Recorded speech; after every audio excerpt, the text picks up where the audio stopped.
అందరికీ నమస్కారం. BSL logs and కిచెన్కి స్వాగతం. ఇవాళ లాగ్ ఏంటంటేనండి, ప్రతి శనివారం లాగానే ఈ శనివారం కూడా నాకు తెలిసిన స్వామి గురించి 4 మాటలండి. ప్లీజ్ అండి, మన ఛానల్ని కాస్త ఆదరించండి. లక్ష్మీనారాయణ సంపూర్ణ అనుగ్రహం మీకు రక్షగా ఉండాలని కోరుకుంటూ, త్రికూట పర్వతం మీద 3 శిఖరాలు ఉండేవండి. బంగారము, వెండి, ఇనప శిఖరాలు. ఎంతో తేజోవంతంగా ఉండేది. ఆ ప్రాంతం అంతా కూడా, పర్వత ప్రాంతం అంతా కూడా ఫలవృక్షాలతోటి పచ్చగా ఉండేవి. రకరకాల జంతువులు ఉండేవి. అందులో వేలకు వేలు ఏనుగులు ఉండేవండి. ఆ ఏనుగులన్నిటికీ ఒక్క మగ ఏనుగే నాథుడండి, తక్కినవన్నీ ఆడ ఏనుగులు అనమాట. చక్కగా ఏనుగులన్నీ కూడా పచ్చిక మేసేసి చక్కగా ఇంత తినేసేసి స్నానం చేద్దామని చెప్పేసి అలా నది దగ్గరికి, అంటే చుట్టూరా సెలయేళ్ళు కూడా ఉన్నాయి కదండి ఆ పర్వత ప్రాంతంలో. ఆ సెలయేళ్ళ దగ్గరికి వెళ్ళినాయి అన్నమాట. మధ్యలో మగ ఏనుగు, చుట్టూరా ఆడ ఏళ్ళండి. ఒకటే ఏనుగు కదా మగ ఏనుగు, భర్త వాటన్నిటికీ కూడా.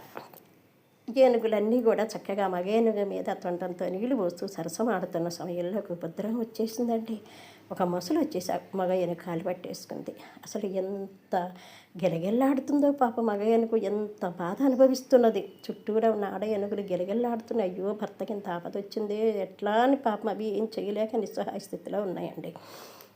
ఆ మగ ఏనుగు ఆర్తిగా, ఆర్ద్రతగా, స్వామిని భక్తిగా, స్వామి ఎక్కడున్నావు, నువ్వు తప్ప రక్షించే వాళ్ళు ఎవరు, నువ్వు కాపాడుకుంటే నాకు దిక్కెవరు, ఎట్లా ఉన్నా ఎక్కడ ఉన్నా పరుగునరా నాయన నన్ను కాపాడు అంటూ ఎంతో ఆర్ద్రతగా ప్రాణం విలవిల్లాడగా పిలిచేసరికి మరి అక్కడ స్వామి ఎలా ఉన్నాడండి. అనవైకుంఠపురంబులు నగరులు ఆమూల సౌధంబులు మహాలక్ష్మీదేవితోటి సరసమాడుతూ పాచికలాడుతున్నాడండి. అమ్మవారి కొంగు ఆయన వేలికి చుట్టుకొని అమ్మవారి వైపు చిలిపిగా చూస్తూ నవ్వుతున్నాడు.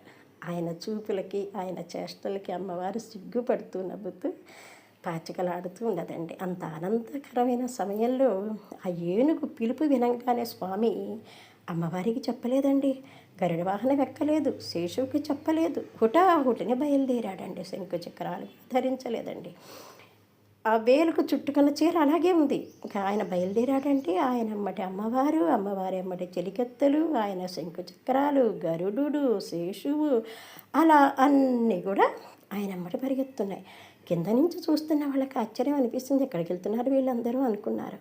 హుటాహుటిన వెళ్ళి ఆ ఏనుగుని రక్షించి ఆ మొసలిని చక్రాయుధంతో ఖండించి, మొసలికి ఖండించేసి ఆ ఏనుగుని కాపాడాడు స్వామి. భక్తవత్సలుడు కదండి, ఆర్తిగా పిలిస్తే పలక్కుండా ఉంటాడా చెప్పండి స్వామి. సర్వే జన